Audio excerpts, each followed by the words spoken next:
Yo creo que la rebeldía viene de querer cambiar tu realidad y no poder. Yo creo que también yo me resistía a abrazar mi realidad. Me resistía a abrazar mis limitaciones. Me resistía a creer que teniendo lo que tenía era suficiente. Como estaba en la presencia de Dios y Dios me dio una visión. Y en la visión era mi mamá.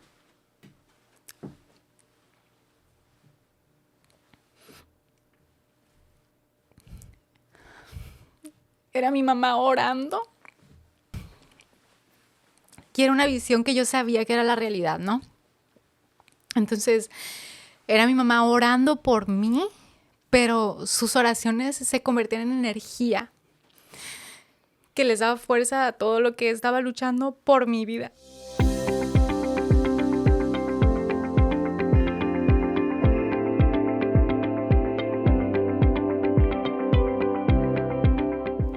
Hola amigos, amigas, bienvenidas a un episodio más del Arte de la Restauración. Y hoy tenemos una súper invitada que es Cristina Martín del Campo, bueno, la psicóloga Cristina Martín del Campo. Y vamos a hablar de el viaje de un corazón rebelde hacia la gracia. Me aplaudo a mí misma. Sí, ahí como la ven de hermosa, bonita, seriecita, bien peinada y todo. En su momento, Cristi tuvo un corazón muy rebelde. Uh-huh. Y yo sé que hemos visto muchas historias de adicciones, de abuso, de gente que verdaderamente pues no conocía a Dios, su familia no conocía a Dios. Pero en ese caso muy especial, Cristi, es que de alguna manera tú de niña conociste a Dios. Sí. Y pues muchas gracias por invitarme, Meli. Estoy súper feliz de estar en tu programa. Sí, mis papás, desde que yo tenía 1 año, ellos empezaron a ir a la iglesia porque yo no podía caminar de bebé. Yo no podía caminar. Se dieron cuenta como al 1 año y medio que no estaba algo bien con mi cadera. Y mi mamá y mi papá andaban en ondas hippies, en ondas así acá, conociendo espiritualmente así la vida, ¿no? Entonces, y en una de esas, pues mis papás iban con los huicholes y el chamán de los huicholes oró para que, bueno, no sé qué hacen hizo una meditación, no sé qué hizo para que no me sanara, pero pues obviamente no pasó nada. Y después de eso, ya iba a cumplir 2 años y todavía no podía caminar. Y mi mamá, una amiga le dijo, yo conozco un grupo de mujeres que se juntan en una casa. Son mujeres y oran y hacen milagros, ¿no? Entonces mi mamá me llevó al grupo de mujeres que era de una iglesia de Guadalajara cristiana. Y me llevó y oraron por mí y no se vio un cambio radical en ese momento, pero oraron por mí y la semana que viene yo tenía mis estudios para la operación. Y cuando me hicieron los estudios ya estaba mi cadera en su lugar de nuevo. O sea, en ese momento Dios hizo el milagro a través de esas mujeres que tenían fe. Y gracias a eso mis papás llegaron a la iglesia, pero fue pues un proceso. Yo creo que yo fui a la iglesia hasta que tenía pues 5 o 6 años, porque mis papás tuvieron que dejar muchas cosas. Un proceso de 5 años. Para que ellos soltaran todo y pudieran en verdad. Se casaron en la iglesia cristiana, pero pues muchos sabemos que aunque llegues a los pies de Cristo, ¿no? Hay un proceso. La cola te la vas cortando ahí poco a poco. Y sí, yo de niña iba a la iglesia. De hecho, íbamos a la Roca San Diego en un tiempo, que es ahorita donde estamos, pero sí. Ok, entonces te haces una adolescente, te enamoras de Dios en tu juventud, pero luego, ¿qué pasa? O sea, ¿qué pasa? Porque de ahí viene pues el corazón rebelde, ¿no? Sí. ¿Quieres ir al grano de mi rebeldía? Ok. Digo, ¿qué pasa? No, estuvo muy chistoso porque no sé, nunca me acuerdo no haber sido alguien rebelde, Meli. O sea, desde niña yo ya era rebelde. Y viví abusos y viví cosas que de ahí podemos ahorita... Sé de dónde nació mi rebeldía, pero no tuve las herramientas pues para sanarlas de mi infancia. Entonces, en mi adolescencia, desde los 12 años, yo ya me quería salir de mi casa. O sea, a los 12 años, yo ya estaba de que ya me voy a ir en cualquier momento. O sea, a los 14 años me fugaba así por atrás. Según yo me salía y me quedaba fuera así de la cochera y decía, ¿qué hago aquí? Y me regresaba llorando, no nada más como por hacer el drama de ya me voy. O sea, pudiéramos decir que el tiempo de tu adolescencia, que estuviste conectada, que ibas a la iglesia, que ibas a un grupo de adolescentes, verdaderamente ibas de la mano de tus papás. Sí, y sí iba porque yo recibía de Dios, pero siempre tenía unas ganas de huir. Yo creo que la rebeldía viene de querer cambiar tu realidad y no poder. En verdad no nace así como, quiero molestar a todos y lastimarlos, ¿no? O sea, obviamente no, pues entonces nadie lo haría. Viene desde el engaño de quiero cambiar mi realidad y no puedo, quiero escapar de esto y no puedo. Entonces yo iba a la iglesia y encontraba a Dios. A los 13 años yo me encontré con Jesús y fui llena del Espíritu Santo a los 13 años. Como Dios marcó un antes y un después de mi vida, pero ahí está la cosa, que aunque yo servía y amaba a Dios y amaba servir, y Dios me usaba, creo. Sí. Tenía un grupo en casa, en mi casa. Tocabas la guitarra. Cantaba en la alabanza, estaba encargada de la alabanza, pero había en mi corazón una frustración por mi realidad, porque yo siempre estaba insatisfecha con mi realidad. Entonces yo siempre quería romper las reglas porque yo sentía que si rompías las reglas, podías romper la realidad, ¿no? Como insatisfecha, por ejemplo, no tenías contentamiento. no tenía paz. O sea, cualquier cosa todos me odian. Y tornaba en aceptación, en dinero, en fama, en... Sí. Yo pensaba que iba a ser famosa, yo pensaba que iba a ser cantante, no. Yo cantaba en los Walmart y en las Targets de San Diego, cantaba fuerte porque decía, aquí va a haber un manager. O sea, que me descubra. A esa ruptura de la realidad. O sea, yo voy a cantar bien fuerte y aquí alguien me va a descubrir y va a decir, escucho una voz en el pasillo 8. Y van a venir y me van a decir, no, eres la siguiente Hannah Montana. ¿Sabes cómo sea? Entonces, de alguna manera, entonces todos esos pensamientos son los que van de alguna manera... ¿Y nunca los descubriste? ¿Nunca los hablaste con nadie? No, y mis papás, pues los dos eran psicólogos, ¿no? Mis papás, los dos eran psicólogos y yo nunca pude tener una relación abierta con ellos, Meli. Entonces yo en la iglesia, yo era bien genuina. Y esto estamos hablando de mi secundaria, ¿ok? Porque en la prepa fue otra etapa, pero primaria y secundaria fue una dualidad... pues así y no era hipócrita porque yo cuando tenía 2 meses bien y 2 meses mal, ¿sabes cómo? O sea, tenía 2 meses que hacía todo bien. Pues como cualquier adolescente. Pues. Que de alguna manera, digo, todos los que tenemos adolescentes o hemos convivido con adolescentes, o a veces amaneces con la trompa parada, a veces no amaneces con la trompa parada, de alguna manera es parte de los cambios hormonales y todo eso, pero además había otro tipo de pensamientos que estaban... ahí. Sí, ahora, ¿qué es eso que mis papás eran psicólogos? ¿Cómo es crecer con papás psicólogos? Yo dije que yo jamás iba a estudiar psicología. Y mira, psicóloga. Yo dije que yo jamás iba a estudiar psicología porque yo sentía que eso era lo que me impedía de conectar con mis papás. Porque mis papás, aunque tenían muchísimas herramientas, creo que el miedo de ver mi rebeldía los nublaba de poder aplicar sus herramientas conmigo. Porque entonces me sentaban, o sea, yo no sé, le respondía mal a mi mamá y era, siéntate y vamos a hablar 2 horas de lo que hiciste. Y me sentaban por 2 horas y yo me empezaba a cantar en mi mente. O sea, yo me desconectaba y nomás escuchaba bla, bla, bla, bla, como las caricaturas esas donde no se ven las caras de los adultos. Sí. Así nomás empezaba a escuchar. Y creo que eso es algo que los papás, ahorita puedo ver como eso es algo que los papás tendemos a hacer mucho.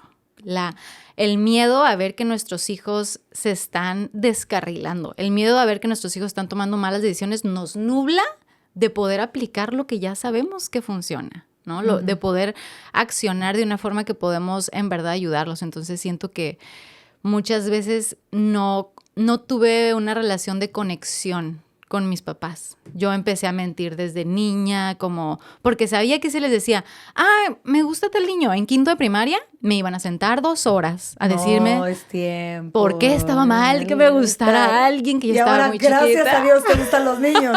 Ahora sí, tal vez ya no estuvieran asustados. Pero yo aprendí a guardarme todo, pues. Entonces, yo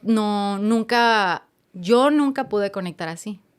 Y ahora sé que es porque creo que mi mamá veía muchas cosas en mí que se parecían a ella y le asustaban. Entonces era como, ¿qué hago aquí? No, vamos a detenerlo lo más pronto porque a la primera palabra que ella le alarmara, me callaba a mí y empezaba a hablar a ella. Y obvio no me decía, cállate. Me decía, Cristi, no, pero mira esto, y no sé qué. Entonces yo era de que ni siquiera te terminé de decir lo que te quería decir. Y ahorita con papás, que trabajo con papás, es eso, ¿no? Es escucha la oración completa de tu hijo. No lo interrumpas cuando ya dijo la palabra que es tu trigger, que es tu disparador de que te asusta, ¿no?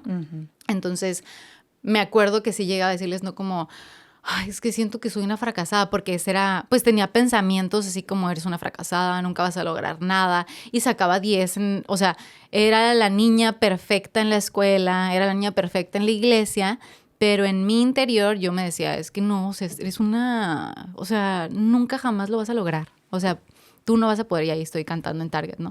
Siguiente escena. Entonces, mis papás, yo creo que como vieron tanta madurez, Meli, yo creo que externa de tu parte. Externa, había mucha madurez en mí. Y yo, en los momentos que mi cerebro ahí inmaduro y todo como estaba en la adolescencia, lograba conectar con ellos, les decía, no, sí, yo sé que Dios es lo mejor para mí, porque lo sabía. Pero cuando en mi adolescencia me desconectaba, como muchos adolescentes ya no soy adolescente, lo hacen,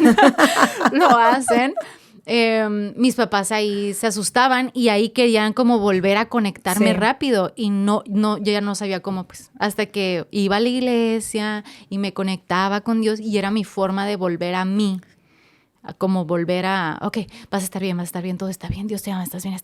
Y luego, no estás bien, eres una fracasada, ya deberías, no sé, haberte mudado a París, o sea, era una insatisfacción muy grande con mi realidad, ¿no? Estaba muy loco eso, luego ya platicaré más de eso, pero... Ok. Con tu realidad, que eso era tu casa, tu familia, sí, y tu viví escuela. En una casa, y está bien loco porque esa es la ingratitud que les molesta tanto a los papás del adolescente, ¿no? O sea, yo vivía en una casa con alberca, vivíamos muy bien, o sea... No te faltaba nada. No me faltaba nada, iba en una escuela privada y siento que también me afectó que iba en una escuela privada donde iban la gente que con más dinero de Tijuana, entonces yo veía como, no tengo tanto dinero como ellos, entonces yo fingía así, no, yo no tengo radio, pues todo el mundo tenía Nextel en esa época. Yo no tengo Nextel porque a mí no me gusta estar así como que se corte la llamada, o sea, qué flojera, y no es cierto, era porque mis papás no me querían a mí agarrar un Nextel, ¿no? Entonces yo aprendí también como, ok, vamos a encajar, pero vamos a fingir. Todo el tiempo estaba fingiendo. Alguien rebelde, yo creo que todo el tiempo está queriendo fingir que está bien. Estoy bien, estoy haciendo lo que quiero, pero en verdad no estás haciendo lo que quieres, pues. Estás haciendo lo que crees que es lo que te va a llevar al lugar donde crees que quieres estar, pero en lo profundo tenía una inseguridad muy grande y nadie lo notaba, nadie. Todo el mundo me decía, eres muy segura. Sí, y es que, es que en sí la rebeldía, en sí lo que es la rebeldía es resistir a la obediencia, pues, es ser desobediente y obviamente ahí lo que yo veo es que la rebeldía se estaba cocinando. ¿Sí me explico? O sea, en todo, que tú lo dijiste muy bien, ¿no? Que la raíz de la rebeldía son las heridas, el abuso, muchas cosas que obviamente, que ahorita pues las vamos a llegar ahí, pero obviamente en toda esta etapa de adolescencia lo que yo estoy viendo es que se estaba cocinando esa rebeldía, o sea, ahorita estaba pues toda esa dualidad que estabas viviendo en la secundaria, primaria, que de alguna manera tu mamá tenía la autoridad de sentarte 2 horas. Sí. Pero a ver, dile a uno de 18 años, siéntate 2 horas y escúchame lo que te estoy diciendo, te van a dejar ahí parada hablando. Entonces, ¿qué pasa? Obviamente, y hay muchos jóvenes que son obedientes porque pues no les queda de otra, ¿no? Porque tus papás tienen la autoridad de quitarte el teléfono, de sentarte 2 horas, ellos te llevan a la escuela, ellos te recogen. Pero ¿qué pasa, Cristi? Así vives hasta, me dijeron que toda la secundaria. La secundaria y, ahorita que dices que es la rebeldía, ¿no? ¿Qué dijiste que es la rebeldía? Es desobediencia, mira, aquí lo tengo exactamente. Pero dijiste, es resistirte. Es resistirte a la obediencia. A la obediencia. Exacto. Y yo creo que también yo me resistía a abrazar mi realidad. Me resistía a abrazar mis limitaciones. Me resistía a creer que teniendo lo que tenía era suficiente. Fíjate, ahí te va todo lo que es la rebeldía. Desobediente, indisciplinado, indomable, indócil, inconformista. Eso, sí. Inconformista y contestatario. O sea, estás en contra, no te pueden domar, estás enojado, estás, o sea, frustrado y todo en contradirección, pero obviamente en ese punto todavía eres obediente. Sí y no, porque mi desobediencia, la forma más fácil de ser desobediente para mí era tener novios escondidas de mis papás. Okay. Era mi forma favorita y más fácil de ser desobediente. Entonces, para que vean, o sea, sí se estaba cocinando, pero ya estaba brotando. O sea, en primero de secundaria, un niño del grupo de jóvenes, yo iba en primero de secundaria, él tenía 18 años y nos conocimos, ¿dónde? En el grupo de jóvenes. Wow. Entonces, él, ni me gustaba, pero yo le gustaba mucho a él y como me tiraba la onda, yo dije, Simón, quiero ser tu novia. O sea, tú en primero de secundaria tenías 12 años y 18. Ajá, 12 años. Pastores de jóvenes. Tienen que dividir los grupos de menores y mayores de edad. No, eso fue... No, sí, yo creo que yo fui una referente ahí para que dividieran el grupo de jóvenes en mi temporada. Entonces, pero ahí no fue todo lo peor, porque nunca, o sea, creo que nos besamos una vez y fue mi primer beso y fue en el parque, así en el puente. Yo me sentía soñada. Me acuerdo que ese día cumplí 13 años. Cumplí 13 años okay. ese día. Y me regaló flores y yo así, pues tuve que tirar las flores para no llegar a mi casa con flores, porque ¿quién me anda regalando flores? ¿No? Entonces, totalmente. Y ese día no salí con él, salí con amigos, ¿no? O sea, y yo elaboraba una realidad falsa, o sea, mentiras que les decía a mis papás y esto a los 13 años. Y después eso fue pues yo cumplo en diciembre. Fue en diciembre y en febrero este muchacho cae al centro de rehabilitación de mi papá, porque era adicto a sustancias. Y yo no sabía, yo tenía 13 años, yo nomás platicaba con él de cosas bonitas, o sea, genuinamente no, o sea, era una niña, pues era una niña. Eres una niña. Entonces, me acuerdo que mis papás me dicen, ¿cómo es posible? Mira, el novio que te traías, porque pues todo sale a la luz, siempre, absolutamente, todo sale a la luz. Todo sale a la luz tarde o temprano. Todo. Y eso mi mamá siempre me lo decía, Cristi, es que todo va a salir a la luz, ¿eh? Todo va a salir a la luz. Y yo dije, no, está bien, ya te lo digo, porque si yo no le decía, el Espíritu Santo le decía y salía más peor.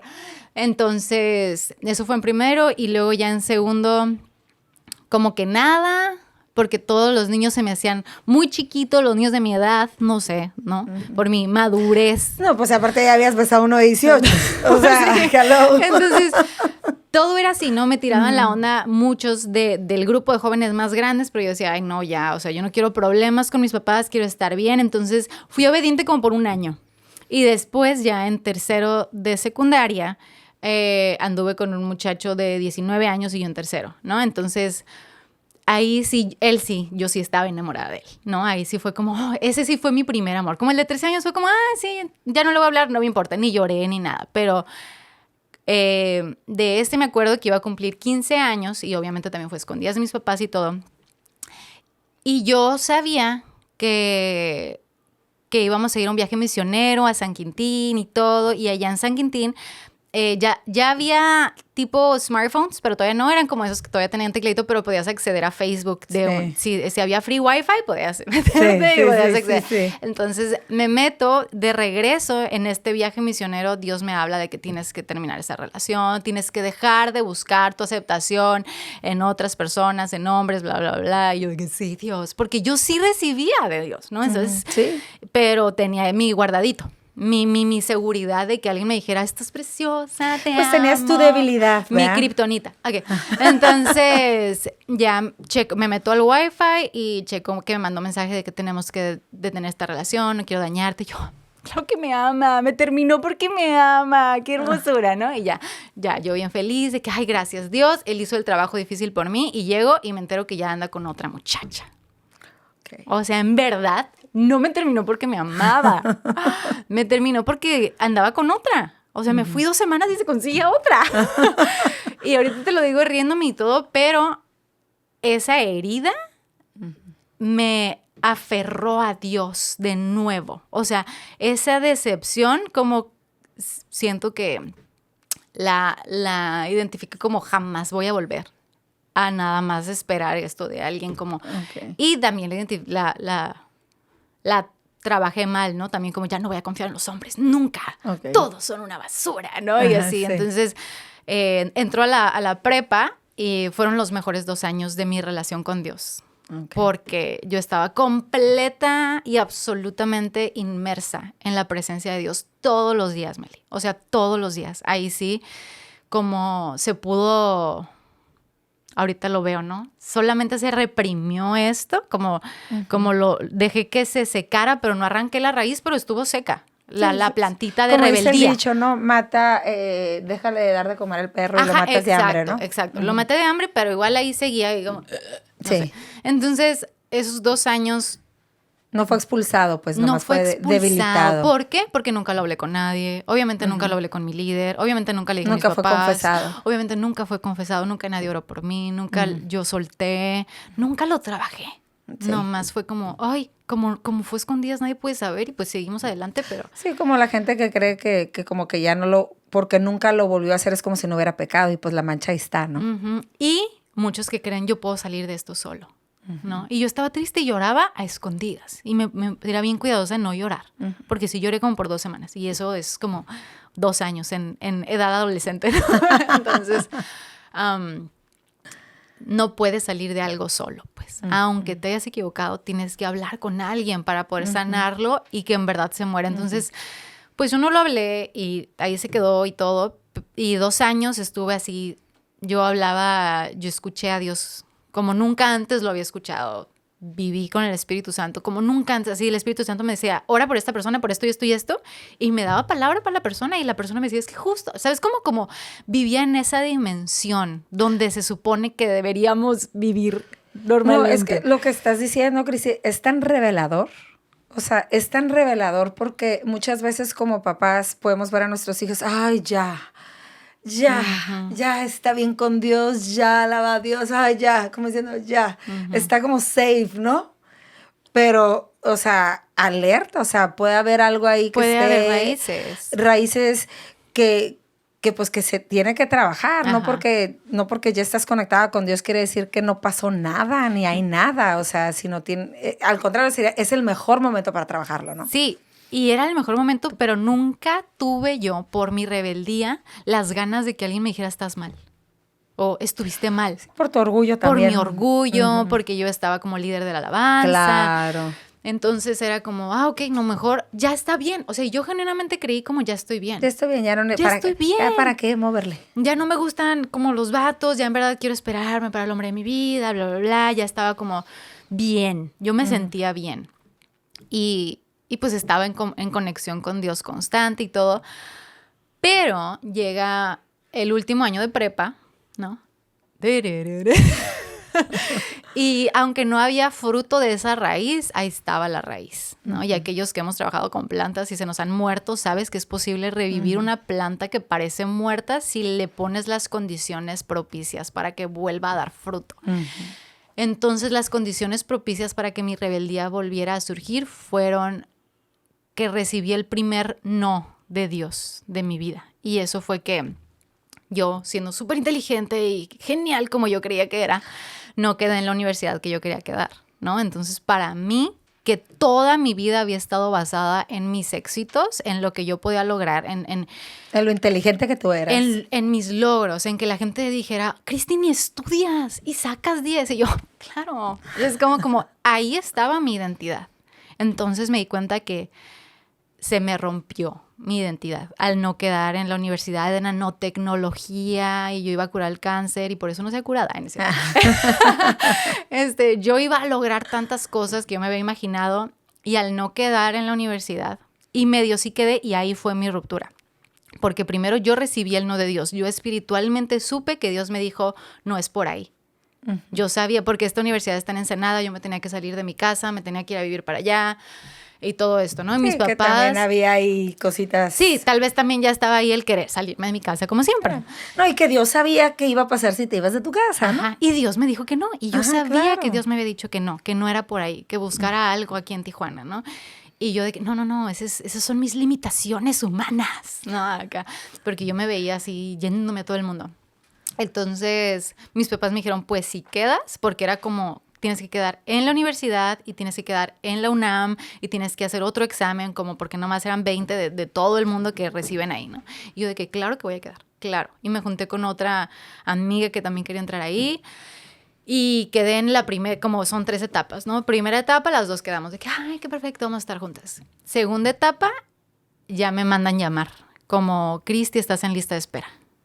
Y yo ahí fue cuando sentí el no de Dios. Cuando me pusieron en lista de espera, Dios me dijo como, no es aquí, este no es el lugar donde tienes que estar. Dice, espera, me voy a poner a orar para que quede, y Dios te dice que no. No, ¿tú crees que me puse a orar? Me puse ahí porque me llamaron, me dijeron de que eres la número 2 de la lista de espera, pero espérate, como muchas veces eso, no sé qué. Y yo, de que no, es que tienen que quitarme de la lista de espera. Mira, ahorita, ¿dónde salí mal? ¿Dónde? Matemáticas. No, ponme ahorita. O sea, sí, así. Wow. Ponme ahorita y yo lo voy a hacer. Y el maestro sí que me vio tan decidida que dijo, ok, esto es lo que vamos a hacer. Vamos a meterte y vas a estar, pero tienes que pasar este siguiente examen. Y vas a ser la número 21. ¿No? O sea, lo convencí. Yo salí de que, Dios, tú me diste la gracia y el favor. Pero no eran mis fuerzas, pues. Entonces ya... el otro examen para absolutamente nada que lo paso. O sea, ya ahí sí me faltaron como 5 puntos como para dar el ancho. Y otra vez voy a hablar. O sea, no, es que ustedes tienen que saber, yo me puse muy nerviosa porque esto es lo que yo he querido toda mi vida. Y no sé qué. Y me dijeron, ok, pues mira, te podemos meter como oyente. Vas a entrar como oyente el primer semestre. Y si sacas buenas calificaciones y no repruebas ninguna materia, pues ya te quedas y vamos a hacerte tu boleta y no sé qué y no sé qué. Y ahí yo dije, ya se armó. Y llegué bien feliz con mis papás. Papá, sí me dejaron, ya, sí voy a entrar, así. Y pues mis papás también habían recibido el no de Dios, ¿no? Y papás, no, Cristi, es que no te vas a ir así, pues tú lo forzaste. Y yo, no, claro que no, o sea, ya me dijeron que sí. Pero en verdad, o sea, lo había súper forzado, ¿no? Como meterte un zapato que no te queda. Y hasta mi tía me acuerdo que se metió de que no, yo sí la voy a apoyar. Siempre hay una persona que quiere apoyar a tus hijos en lo malo. Siempre hay alguien que los patrocina. Sí, pero bueno. Sí, porque tus papás están mal. Ajá, y ellos te están limitando. Pero sí. Bueno. Ok. Y ya mis papás me dicen, no vas a ir, no te vamos a apoyar y no vamos a dejar que nadie te apoye. Fue de que mi vida se acabó. Mi vida se terminó. Ya, soy un fracaso. Voy a estudiar en la UABC. Como todo mundo estudia en la UABC. O sea, y otra vez entró la insatisfacción, la frustración, el odio hacia el universo. Odiaba a todos los seres humanos de esta tierra. O sea, y me alejé de Dios. Entonces fue de que Dios, o sea, tú permitiste que esto me pasara y es lo único que te he pedido. Es por todo lo que he estado trabajando y voy a terminar estudiando bioingeniería en la UABC. Y hice el examen queriendo no quedar y quedé. O sea, y... ya ahí mi corazón se alejó de Dios, pues. Entonces ya volví a lo que sé volver, ¿no? Que era andar con vatos y que me compren cosas y que me saquen y la. A escondidas. A escondidas. Entonces, pero ahí ya me empezó a valerme. Ya las escondidas pues ya no estaban ya tan divertidas. Mayor de edad. Tenía 17, o sea, todavía no era mayor de edad, tenía 17, pero ya dije como ya, o sea, mi vida se acabó. Genuinamente, esa decepción mi inmadurez y mi falta de haber tratado cosas, eso es algo que nos pasa y he visto que le pasa a mucha gente, no nada más a mí. Sí. Cuando recibimos una decepción de Dios, porque le atribuimos lo que nos está pasando a Dios y nos sentimos decepcionados de Dios, del no que Dios nos dio. Que no somos amigos. Ajá, yo oraba, yo servía. Mira, yo he estado bien 2 años y así me pagas. O sea, sí.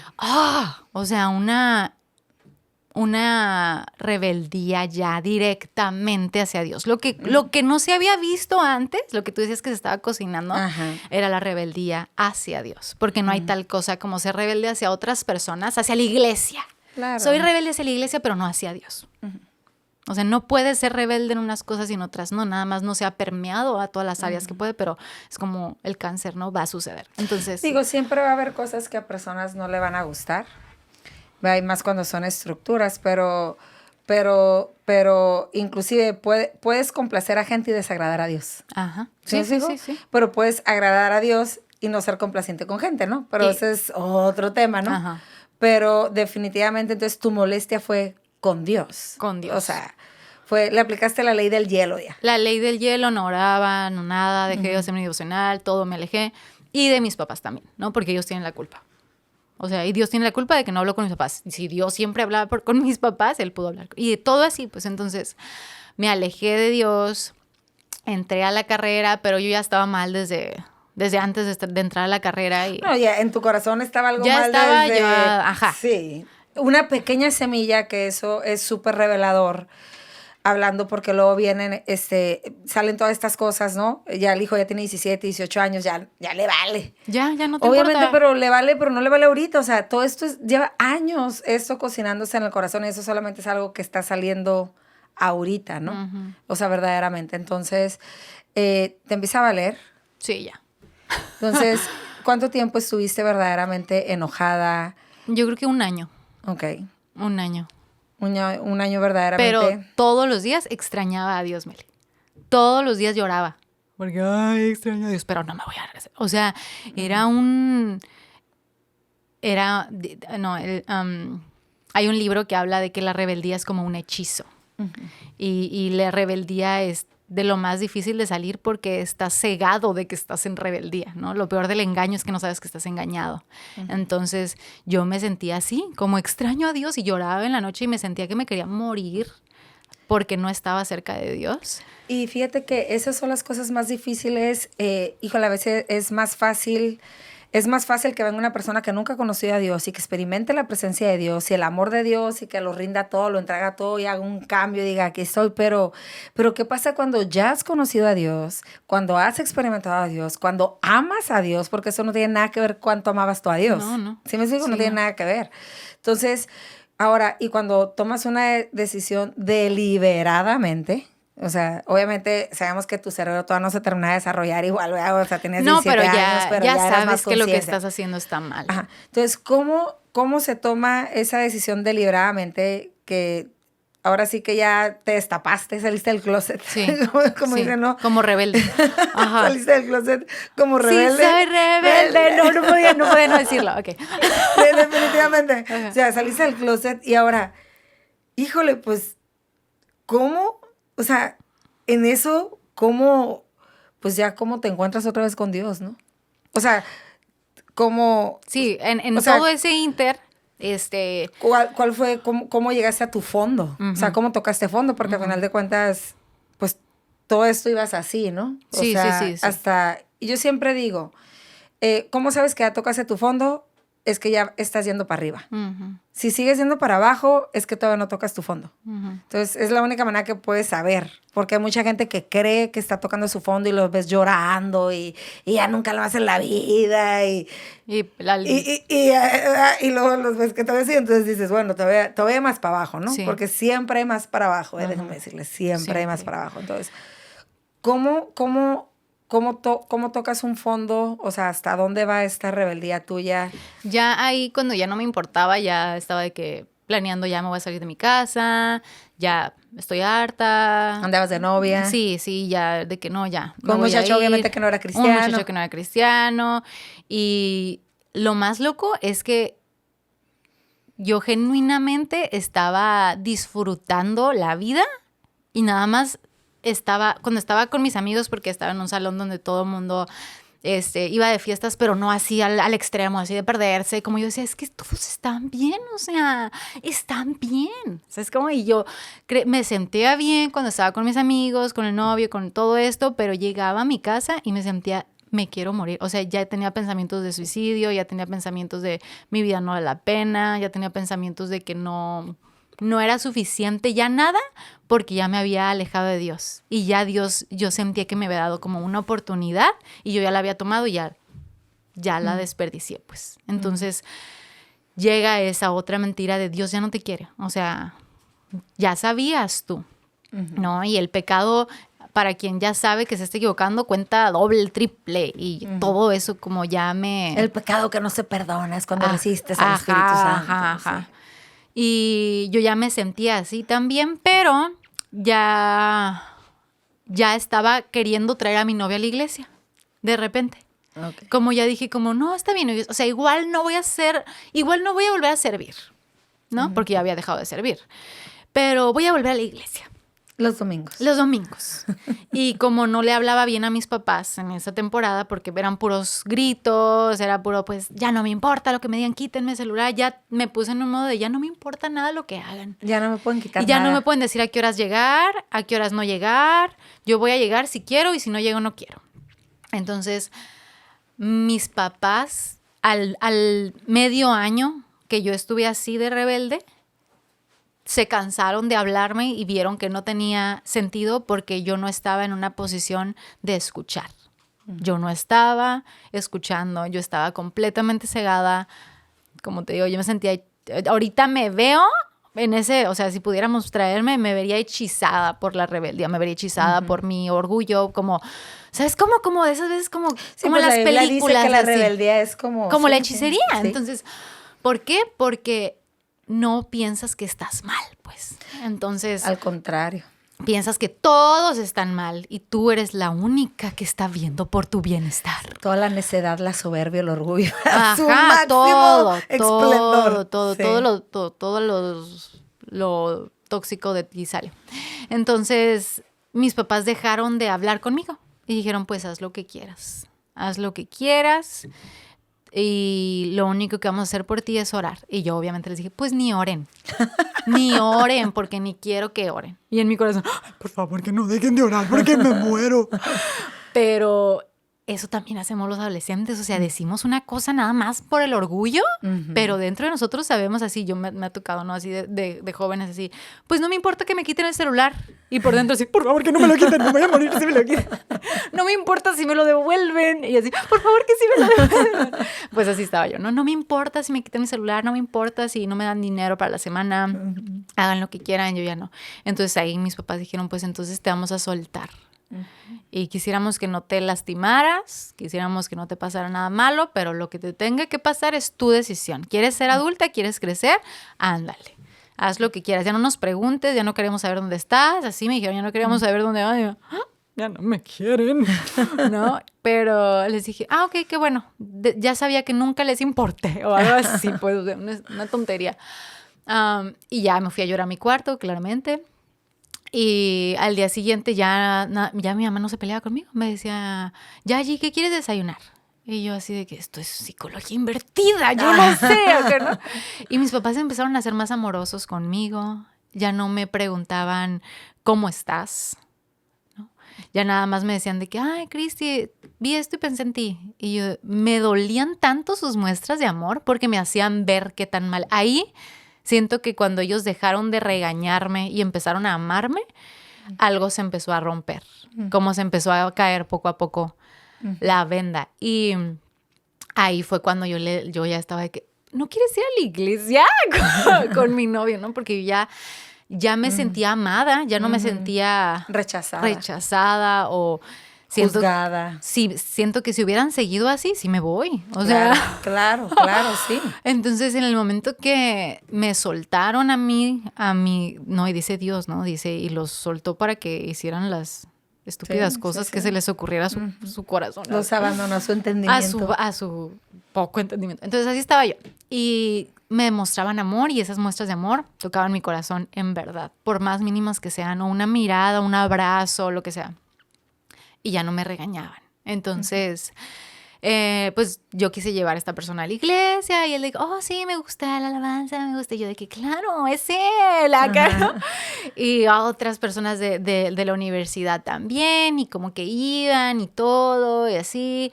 Y yo de que, ok, tal vez puedo estar bien. Pero llega otra vez a la hora de la administración, de todas las pláticas, y el Espíritu Santo me hablaba, ¿no? Como, es que yo quiero estar contigo. Y yo dije, ay, no, eso es mi voz, o sea, estoy mal. Y ya me limpiaba la lagrimilla que me había salido de la confrontación que el Espíritu Santo quería tener conmigo, pero yo no lo permitía, entonces volvía. Fue hasta que un día de que yo había estado llorando todos los días porque yo... Aunque estaba muy bien, Meli, nadie sabía que yo estaba mal, o sea, nadie, porque yo era muy buena ocultando mis emociones, ¿no? Entonces, nadie sabía que yo estaba mal, pero yo lloraba todos los días, ya había pensado como, no, es que sí, me quiero morir, o sea, quiero desaparecer. Igual no pensé como, ay, me voy a... Pero sí pensaba como, quiero desaparecer, o sea, ya no quiero vivir en la vida que me estoy formando, no quiero ser parte de esto, ya no sé cómo terminar a mi novio. No sé cómo salirme de mis amistades. Todo se me hacía muy difícil y entonces se me hacía más fácil desaparecer que enfrentar con las consecuencias de querer volver a Dios. Pues que nunca habías enfrentado nada. Nunca. Ajá, exacto. Nunca habías enfrentado nada. Nunca. Entonces me daba mucho miedo. Digo, qué peligroso, ¿no? Como papás, o sea, tener a tu hijo ahí, a tu hija en tu casa y no tener idea, o sea, lo que está pasando por su corazón, lo que está pasando por su mente, ¿no? Eso es así como que súper... Yo creo que es lo más peligroso porque no Sí. importa que esté yendo a la iglesia a veces. Sí, no, o sea... Tú eres el representante de Dios en tu casa como papá, como mamá, pues. Entonces... Ser intencional en conectar. Conectar con esos pequeños reflejos del amor de Dios a través de mis papás yo sé que fueron lo que fue rompiendo todo, ¿no? Entonces, llegó el punto donde aunque ya mi novia iba a la iglesia constantemente, ya hasta había ido a mi casa porque no se le permitía pasar, ya se le permitía pasar, como que ya no se sentía tan mi rebeldía. Entonces ya había perdido sabor. Ajá, como, ok, entonces ya me voy a quedar con él, pero yo no quiero quedarme con él. Es como, o sea, ahí ya fue como, pero yo no quiero estar con él no ama a Dios. Yo sé que él no es la persona que Dios tiene. Yo no quiero que sea el padre de mis hijos, auxilio. O sea, donde te das cuenta las consecuencias, como siento que me empecé a ver a futuro. Cuando estás en rebeldía no puedes ver a futuro, nada más ves lo que se te antoja hacer ahorita y lo que se te hace correcto ahorita y empecé a ver a futuro y dije, no quiero esto, o sea, yo no quiero estar así. Pues Dios te lo permitió ver, ¿eh? Porque ahí es la gracia y la misericordia de Dios que te permitió así como destellos ahí de su luz, ¿no? Porque a cualquier otra persona, ¿vale? Y sí, sigue cegada, ¿no? Y sigue cegada. Y yo había tenido sí estos rompimientos y llegó un punto donde jamás se me va a olvidar esa escena. Que yo estaba viendo, yo y mis amigas estábamos viendo a los de mi salón, de la universidad, jugar fútbol. Yo estaba comiendo mis tostilocos, estaba platicando y no, sí, ¿qué vamos a hacer? Ay, vamos al Mazateño, sí, vamos al Mazateño, que no sé qué, saliendo y comiendo mis tostilocos. Y escuché dentro de mí, no fue audible, pero escuché al Espíritu Santo que me dijo, si sigues así, ya no voy a buscarte. Si sigues así, ya no voy a estar contigo. Y ahí empecé a llorar y llorar y llorar. Y todos, ¿qué tienes, Cristi? ¿Qué tienes? Y yo, nada, ya me tengo que ir. Era incontrolable. O sea, fue incontrolable así de la nada. Ahorita les voy a decir por qué. Hice comillas. Pero ya le dije a mi novia, llévame a mi casa y mañana hablamos porque no puedo hablar. Y ya me llevó a mi casa y ese día hablé con mis papás de que perdónenme. Todo se rompió. Mis vendas se rompieron. Mi miedo ya no era suficientemente grande, el miedo de enfrentar mi vida como el miedo de vivir lejos del Espíritu Santo. El miedo de vivir lejos del Espíritu Santo no... No, David, no quítame todo, pero no me quites tu Santo Espíritu. No, sí. O sea, fue... Ya no me importa. Fui a hablar con mis líderes de jóvenes. Ayúdenme porque no puedo sola. Y eso es algo muy importante. No podía sola. O sea, no iba a poder sola con las consecuencias. Entonces, qué chistoso, ¿no? Sí, sí podemos solos con todo el desastre, pero no podemos solos con las consecuencias. Ocupamos ayuda. Bueno, entonces mis papás súper amorosos, así de que no, Cristi, vas a estar bien, bla, bla, bla. Y yo, no, es que no voy a estar bien. Y ya en ese momento creo que desperté a mis líderes en la noche y les dije, es que tengo que hablar con él ahorita porque mañana ya se me va a quitar las porque ganas. te conocías, pues. Las ganas y ya no voy a poder. Fui a su casa, hablé con él, lo terminé. Sus papás, así de que no, tus papás te están controlando, Cristi. Los papás de él me dijeron, tus papás te están controlando. Eso es una secta en la que están. Porque así me empezaron a decir muchísimas cosas de que no, chécate lo que estás haciendo. Porque tú amas a mi hijo. Y mi hijo, y yo, no, auxilio. Le tuve que marcar a mi papá. Papá, ven por mí. No sé cómo salirme de aquí.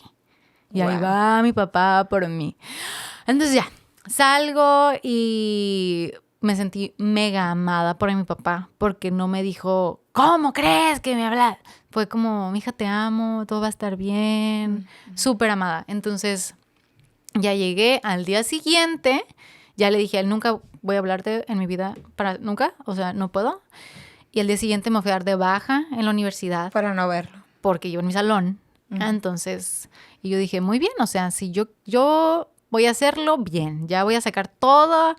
Ya me confesé completamente con mis líderes de jóvenes y les dije, es que yo quiero estar bien ya ahorita ya. Yo no quiero estar bien en un año, yo no quiero un proceso, no me importa si me duele, si siento que me muero, prefiero esto y ya estar bien con Dios. Entonces, me salí de la universidad y todo así súper rápido y en verdad podía volver a respirar como no había podido respirar. Volví a tener paz y la paz era incómoda. Era incómoda. O sea, me daba la malilla de, ¿ya no tengo que decir mentiras? Así, ¿sabes? Como ¿Cuántos años llevas diciendo mentiras?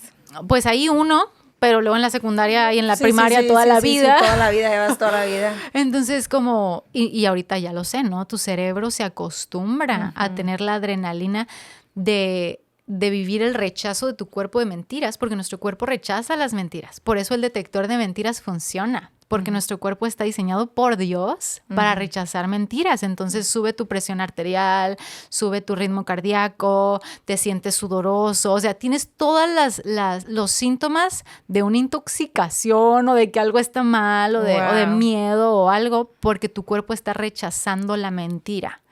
Y esa adrenalina, lo que se segrega en el cerebro cuando estás mintiendo o estás pasando por un momento estresante, después se tapa con dopamina cuando lograste el objetivo que te estresaba. Entonces se vuelve un vicio. Una adicción, las mentiras son adictivas. Entonces, ahorita lo entiendo, ¿no? Tenía esa malilla así de que, ¿cómo que ya no estoy diciendo mentiras? ¿Qué hago? Me voy a esconder para ir por una nieve. Así es como quería esconderme, aunque sea para no hacer algo malo, pero para... Y yo decía, estoy loca. Era satisfacción. Era satisfacción. Entonces yo decía, estoy loca. Ya me quedé loca. Y ahorita sé que no me había quedado loca. Era que tenía que desintoxicar a mi cerebro de esta adicción, de procesos, de acciones y reacciones químicas, ¿no? De todo esto que estaba pasando. Entonces, después de eso... Soy súper así de que todos los días iba con mi líder de jóvenes, pobrecita, y Dios la bendiga. Todos los días iba a su casa y la honro con todo mi corazón. Todos los días iba a su casa y me recibía. Y después, empecé a servir, pero yo les decía, es que yo ya no quiero estar en alabanza, yo no quiero estar en stage, yo quiero estar como en algo que sea así como, pónganme a poner sillas. O sea, yo me sentía el hijo pródigo de... Ya no merezco ser llamada hija, pero pónganme así una sirvienta, o sea. Y obviamente el amor de Dios, cuando hay un corazón que quiere ser restaurado, hay amor en las personas, hay amor en... No, me sentí, no voy a llorar, pero me sentí muy amada por todos, por la comunidad en la iglesia, por mis papás, por todo. Y empecé a componer mi vida. Empecé a trabajar, me metí a estudiar un diplomado, porque pues me había salido de la escuela, pero como me sentía muy fracasada, ese sentimiento de fracaso no había salido todavía de mí. Estudié un diplomado, me metí a trabajar, conocí a mi ahora esposo, y antes de que se hiciera como todo súper formal entre nosotros, empecé a ir a tu grupo de codependencia, de libres de la codependencia. Y yo tenía mucho miedo, ¿no? Como, no, otra vez, y si me vuelvo loca otra vez. Sí voy a poder con una relación con uno bien cristiano. Ajá, sí es cristiano, pero ahí yo ya estaba buscando todas las formas de poder estar bien. Yo ya estaba desesperada, lo que sea, de que va a haber este curso, yo voy. Va a haber yo voy. O sea, yo necesito. Y lo que todo mi orgullo fue machacado, ¿no? Por ver las consecuencias de todo. Y te hice referencia porque me acuerdo que un día fui a ver a mi ahora cuñada predicar, saliendo de una... O antes de ir contigo, no me acuerdo cómo fue. Pero fui a verla a ella predicar, predicó en una iglesia. Y cuando estaba ella predicando, yo estaba así de que orando, nada más como, ok. Como estaba en la presencia de Dios. Y Dios me dio una visión. Y en la visión era mi mamá.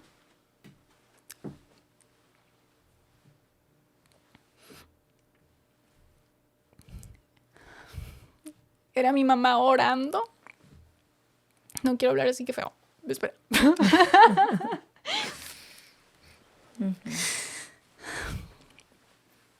Quiero una visión que yo sabía que era la realidad, ¿no?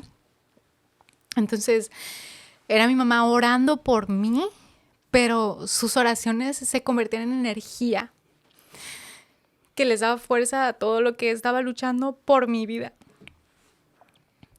Y en ese momento, como supe que era la oración de mis papás, lo que me había hecho que yo de la nada escuchara al Espíritu Santo, que de la nada pudiera entender cuál era el propósito y que no me alejara. Y en esa visión vi clarito así mi mamá hincada en su cama, como siempre la encontraba, orando por mí y dándole fuerza a las regiones espirituales que luchaban por mi alma, ¿no? Entonces, en ese momento supe como el poder de la oración es real. Y aunque yo estaba bien metida ya en querer saber más de Dios, no me había sentido libre de orar.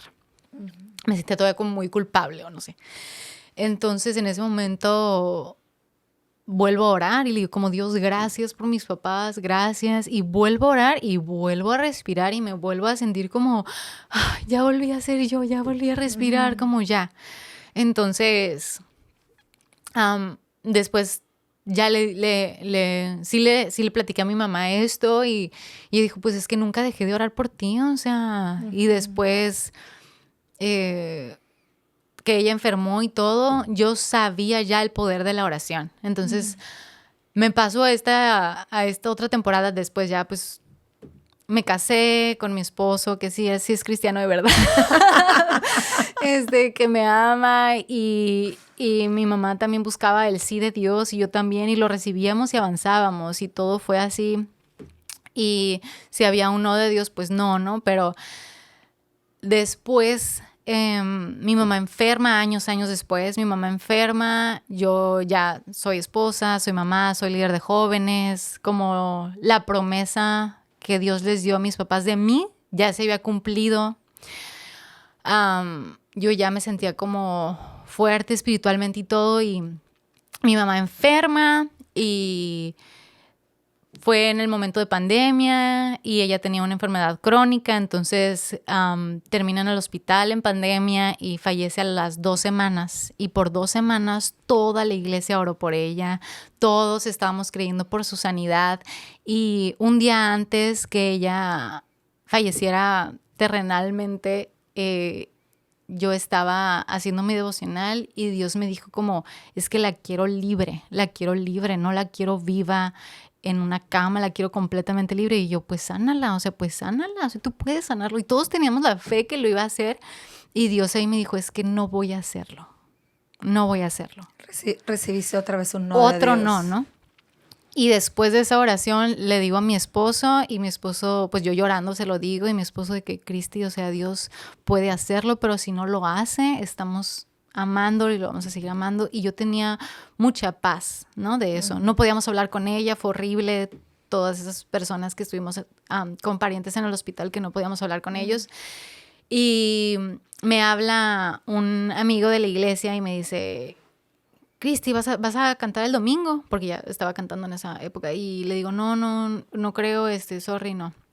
La verdad, mejor quítame del rol. Ahorita como que necesito un tiempo. Mi mamá no está bien y como que siento que no se va a mejorar. Y me puso la regañada de mi vida. ¿Cómo crees que no se va a mejorar? Ella va a estar sana. No puedes perder la fe. Y no sé qué. Y me acuerdo que le dije, es que yo ya he escuchado los no de Dios. Y estaría bien. Yo sé que lo puede hacer, pero si no lo hace, está bien conmigo. También, pues. Está bien conmigo. Y ya, terminó la llamada y al día siguiente mi papá llega con la noticia que mi mamá falleció, ¿no? Entonces, ya el proceso fue diferente porque sí viví el no y me dolió y lo sufrí, pero ya no era mi primer no, Meli. O sea, ya no... Lo manejaste muy diferente. Ya no me solté de Dios por nada, aunque... De todos modos, siento que siempre las decepciones que tenemos de Dios nos pegan fuerte, y ahí me pegó más como la oración no tiene poder. Yo soy Dios y yo hago lo que yo quiera. Entonces, ¿para qué oras? El puro diablo, ¿no? Entonces fue como la oración tal vez no tiene tanto poder y yo nada más oraba como por lo que venía en la Biblia, como nada que a mí se me ocurriera. Y ahorita sí que fue una mentira, porque Dios puede sanar y Dios ha sanado y Dios sana y Dios es un Dios de sanidad. Sí, digo, también Jesús le pidió al Padre si se pasa puede de mí esta copa y Dios le dijo que no. Entonces yo empecé a ver todos los no de Dios en la Biblia y dije, ok, no por eso Jesús no hizo la oración. Exacto. Si no, Jesús ni siquiera lo hubiera hecho. Y él sabía que era la voluntad, o sea, eso venía. Ajá. Y aún así lo pidió, dijo chicle y pega. Sí, porque la oración tiene poder. Entonces, ya eso, pero eso, Meli, ya lo entendí en 3 meses. O sea, ya no fue tan tardado como mi primer no. No, pero tu primer no te me fuiste, duró 1 año. No, y te fuiste enojada. Sí, o sea, y aquí ya entendí los no de Dios. Entonces, sin rebeldía, recibí un no y me fortaleció. Y me hizo ahora ver la oración con más fervor y que tiene todo el poder del universo como lo tuvo para quitarme mis vendas de los ojos y traerme de vuelta al Padre. No, y totalmente lo que veo, totalmente una Cristi madura, sana, o sea, que ha trabajado pues con sus procesos, con sus heridas, con su pasado. Digo, de todas las cosas, obviamente porque sabemos... Obviamente toda esa rebeldía, todos esos pensamientos, pues había una fractura ahí, ¿no? Sí. Definitivamente. Y que a final de cuentas todos hemos sido fracturados. No hay una persona, a lo mejor no todos abusados, a lo mejor no todos engañados, golpeados, pero todos de alguna manera hemos tenido algo. Entonces, por eso es que todos vamos a enfrentarnos con rebeldía. O sea, todos vamos a enfrentarnos con pensamientos, con luchas, con rebeldía. Y cómo verdaderamente, ¿no? Por si alguien se preguntaba, ¿cómo sabes si ya Cristi está bien? Porque volvió a recibir un no. No, y recibí ya 1000 más. Ya soy experta. Yo le dije a Dios está bien. O sea, ya me los puedes dar, ¿no? Pero... Cristi, wow, la verdad ha sido muy revelador todo lo que nos has dicho. ¿Cuál es el mejor consejo para una mamá? ¿Sí me explico?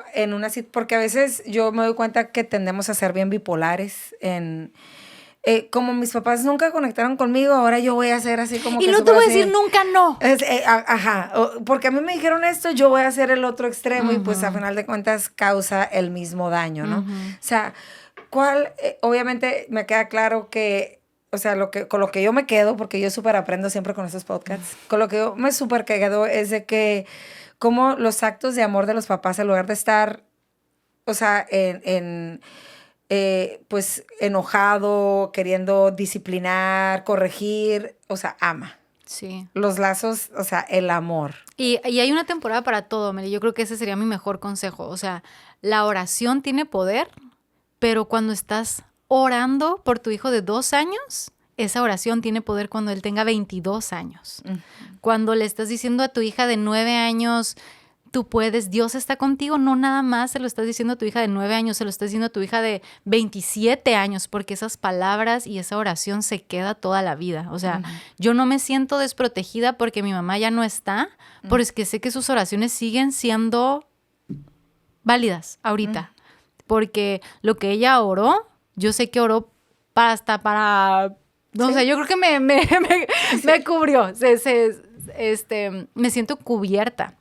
Entonces, los papás tenemos que saber que estamos en una temporada, tal vez estás en la infancia temprana de tus hijos y es tu turno de ser su gobernador, ¿no? Y es encontrar cuál es tu rol ahorita como papá. Entonces, sí hay siempre que conectar, pero con los niños sí hay que ser muy firmes para que con los adolescentes no te des de topes. Entonces, sí hay un tiempo para sembrar y un tiempo para cosechar. Entonces, cuando tus hijos son chiquitos, tienes que ser muy firme en todo, pero conectar con ellos de formas que a ellos les gusten, ¿no? Y orar por ellos. Pero cuando ya son adolescentes, ya no eres tanto el gobernador, ahora eres el DT. Eres el DT, no eres el jugador. Y veo muchos papás que como tuvieron papás que no eran DTs, DTs es director técnico de fútbol, ¿ok? Ok, bueno. Perdón, estoy casada con un futbolista. Veo papás que se toman 2 papeles, o de jugador o de director técnico. No, yo mando aquí, nadie hace nada. Dictador. Entonces, el punto medio es el DT, porque el DT, el director técnico, tiene que hablarte de una forma que lo entiendas. Tiene que hablar a tu nivel. Tiene que decirte, mira, te vas a ir por acá, pero al final, ¿quién va a jugar? El jugador. Entonces, en la adolescencia tenemos que tomar ese rol. Yo sigo diciendo, pero hazle para acá. Y te digo que le hagas para acá, pero al final yo sé que tú vas a jugar. Y yo voy a estar orando por ti para que juegues bien. Pero no te voy a... y hay muchos papás, ¿no? Que no, ¿por qué le hiciste así? ¡Córrele, córrele, córrele! Y son los papás que no quieres tener en el partido, pues. Sí, son los papás que ponen más nervioso al morrito jugando que si se hubieran quedado en su casa. Entonces, ese es el dictador, ¿no? Y el jugador quiere decirle a su hijo, no, tú hazle como tú quieras. Tú hazle como tú puedas. Yo confío en ti plenamente. Yo no sé. Tú es tu vida. Y entonces también lo dejas sin dirección, ¿no? Entonces, hablar en su idioma, no más de 15 minutos, no hablen con sus hijos por 2 horas porque luego ya no te están poniendo atención. Por ejemplo, en tu caso, y tú que eres una super psicóloga ya, que tú estabas ahora sí que en el conflicto emocional, que digo, ya todo lo que nos platicaste, ¿cuál hubiera sido la mejor manera de conectar contigo? En el conflicto que tú estás manejando, en no estar contenta, en estar inconforme. ¿Como en mi adolescencia? En todo ese orgullo, claro, o sea, en todo ese orgullo que traías de que te querías la mamá de todos los pollitos. Yo creo que no nada más yo creo que todos estamos desesperados porque nos entiendan. Okay. Pero los papás nos da miedo entender, porque sí entendemos, Meli, pero nos da miedo porque yo entendí porque yo era así. Yo era así, yo entiendo, o sea, entonces... Sí, o yo entendí por qué me pasó esto, yo aprendí a la mala, yo aprendí a golpes, a trancazos, ¿no? Y lo que queremos a veces, que tu hijo llega y te dice, ay, me fue súper mal el examen, no sé qué. A ver, ¿cuáles eran? ¿Qué te equivocaste? A ver, vamos a solucionarlo ahí. No quieren eso, quieren que les digas, oh, estaba muy difícil el examen, oh, ya sé, mi amor, ni modo, ¿quieres tacos? ¿Sabes cómo? O sea, vamos a celebrar tus 7. O sea, quieren empatía. Yo creo que conectar a través de saber que alguien te entiende.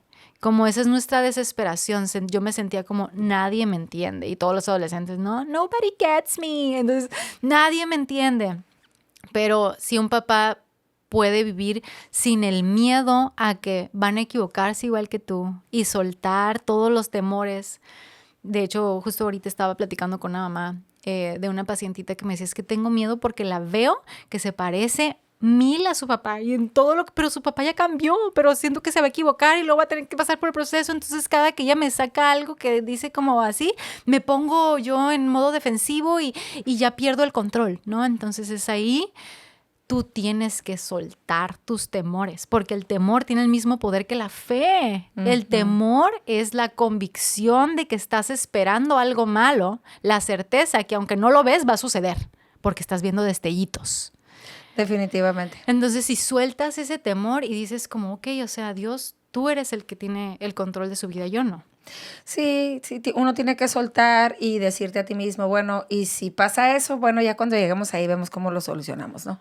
Que eso es algo que digo yo como mamá, es algo que he hecho muchas veces, ¿no? Obviamente cosas, pero bueno, no me voy a enfocar en eso, voy a trabajar en esto y voy a hacer lo mejor que así en esto aquí, en el aquí y en el ahora. Exacto, estar en el presente y conectar en empatía en el presente. Y lo otro, si pasa, bueno, ya cuando lleguemos ahí. Pero fíjate, todas las veces que yo he dicho cuando llegamos ahí... No has llegado. Nunca he llegado. No has llegado. Nunca he llegado. No llegas. Nunca he llegado y créeme que ya casi termino. Ya casi termino mi labor de mamá. Sí. Muchísimas gracias, Cristi. No, gracias, Meli, por tenerme. Ya saben, Cristi, ahí están sus redes. Cualquier duda, pregunta. Ella sube muchos videitos de muchos tips, consejos. Muchísimas gracias por abrirnos tu corazón y decir todo lo que pasaba ahí adentro para ayudar a tantas mamás y también yo creo que jóvenes que se pueden identificar y agarrar valor de a lo mejor que no saben cómo, a lo mejor son cosas que hiciste hace mucho tiempo en el pasado. Y nada más ocupas abrirlas sacarlas. Exacto, para que no quede ninguna raíz ahí, ¿verdad? Sí. Muchísimas gracias. Bueno, recuerden, todos hemos sido quebrazos, pero recuerden que las piezas quebradas en las manos de Dios son como obras maestras y hace preciosos y hermosos mosaicos, así como la vida de Cristi. Nos vemos a la próxima. Si te gustó, dale like y comparte. Bye. Bye.